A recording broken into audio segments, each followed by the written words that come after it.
In today's video, I'm going to be giving you an intro to Google Ads for business owners. I'm going to run through what Google Ads are, what you can expect, will you be able to use them, and then a brief bit of information as to how to get started running Google Ads for your business. So before we get started, a little bit about me. My name is Nick Armenis. I'm the founder of Armenis Digital. I run a marketing agency that specializes in Google Ads for e-commerce websites. We've been able to generate millions and millions and millions of dollars for our clients profitably using the absolutely amazing power of Google Ads. We do also run Google Ads for lead gen businesses, but that is secondary to what we do. Also obviously run this YouTube channel and a Google Ads Facebook group. So if any of those things interest you, here are the links there. You can click them at your leisure. So what are Google Ads? You've probably seen a Google ad if you've ever used the Google search engine. So if you've been on google.com on your phone or on your computer, you've probably seen these most common Google ads, which are search ads. Previously were called Google AdWords for those of you that have been a long time in the space.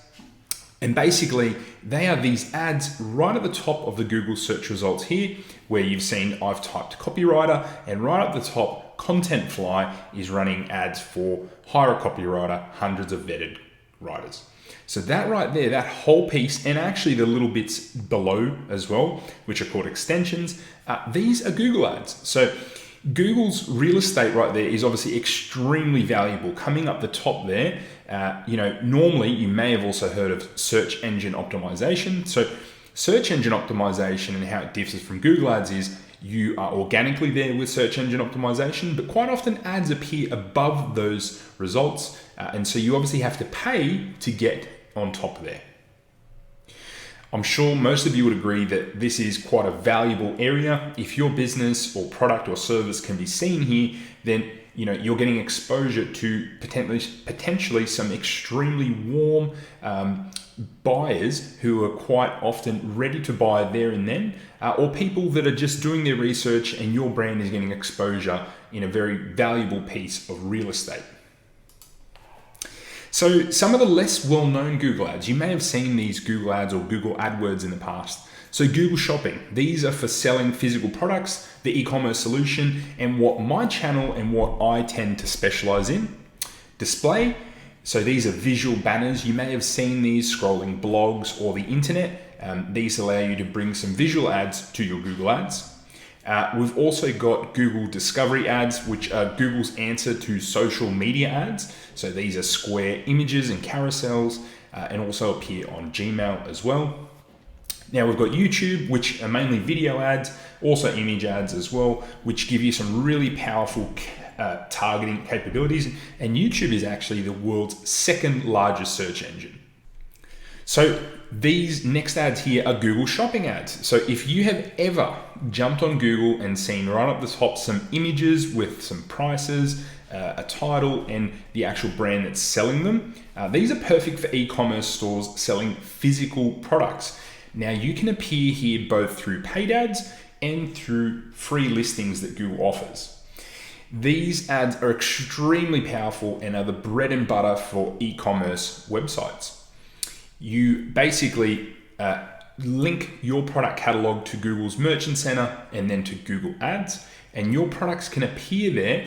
And over time, as you optimize them, you will start to get sales and you'll bring in customers to your website. Someone clicks that ad, whether it's there or on the next tab right at the top there where it says shopping. They come to your website, and then a buyer that's ready to buy will buy direct from you. So as you can see, if you're selling products, virtually any sort of physical products, you can appear there, whether it's a particular product like a pair of Jordan sneakers, or if you're selling something like extremely comfortable orthopedic footwear, you also, if you're selling a product like that, if someone's looking for, highly supportive footwear or orthopedic footwear or footwear for painful feet, things like that people will be searching, you've got the ability to appear before these people.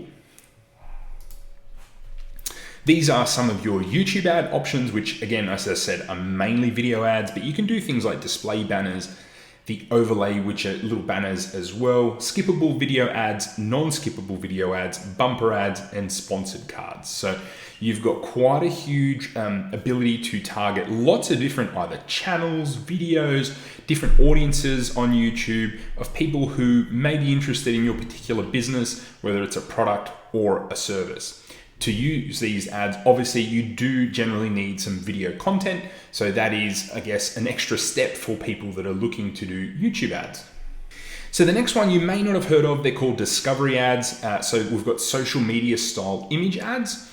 These appear on YouTube, whether as a carousel or as a square image. They appear on your Google homepage or the Google app within an Android phone, and also on Gmail. These are kind of Google's answer to social media style ads. As you can see, it allows you to visually represent your brand or product or service in a nice, aesthetically pleasing way that's very different to the other areas of Google, and therefore you're able to get customers at different stages of the buying cycle. These are also really good for brand awareness. So for those of you that have run Facebook ads in the past, I wanted to do a bit of a comparison. So Google ads are generally when a user from a target market searches for relevant keywords being the main thing here. So someone has to type something into a search engine before most of our ads appear. Whereas Facebook ads, we're kind of targeting people based on interests and online behaviors. Google does have some of that element, and it is becoming more and more in there, but this is just one, I guess, major distinction. Google ads, someone is actually searching for it. They're not necessarily searching for it on Facebook ads. So Google ads, we're showing people ads that have high intent to buy generally, whereas Facebook ads, they may not even have an intent to buy. And this isn't just Facebook ads. These are actually just any sort of social media style ads. Google ads tend to be text-based ads, but this is just a generalization. As I showed you, it can be videos, images, and the shopping listings actually have a whole shopping listing behind them. Whereas generally social media ads are obviously more skewed towards creative content, but this is also a benefit for Google ads. It means you generally don't need all this expensive creative to get started to advertise your business. So there's, you can save money there, and there's a shorter, I guess, time to get up and running. Then also Google ads, they help businesses find new customers. I guess also, so Google ads help businesses find new customers, where Facebook ads generally help customers find new businesses. I guess it's a very fine distinction, but it is slightly different. Google ads are more intent-based searches. People are actually looking for something, where Facebook ads, we're putting something in front of them. It's disruption-based marketing for the most part. So will Google ads work for my business? The Google search engine processes approximately 63,000 search queries every second.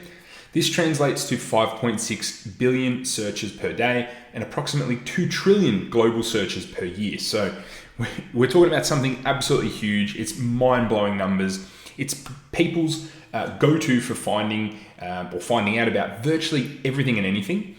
If someone is searching for what you have, or if they're looking for solutions and what you have solves it, Google ads will likely work for you. I think most businesses can use Google ads to their advantage.